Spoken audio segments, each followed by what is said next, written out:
čau, man sauc Vitālijs. Tas bija tepat Rīgā. Tur vien čali, laikam, taksis apmaņķoja. Nu, te ir tādi taksisti. Vispār te taksisti ir briesmīgi. Es te braucu, man arī viens ieskrēja. Brauc ar riteni, ja kā? Kāda riteni no Liepājas mašīna.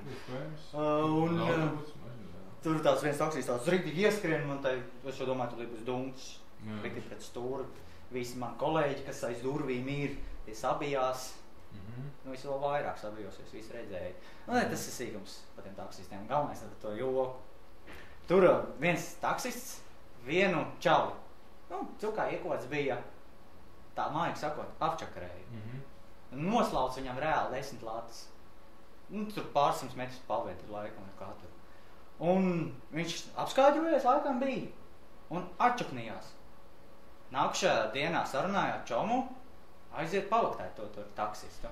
Aiziet viņu uz to pašu vietu, kur viņu noķēra. Tas taksists, nu tur ir kaut kāds stāvvietas te taksistiem. Un čels čist bija trešais viņš. Un tad šie pie firmās mašīnas. Piedāvāt taksistam pat 20 latas, ja viņš atsūkāšot. Šis sāk lamāties nežēlīgi. Labi, viņš iet pie otrā taksista.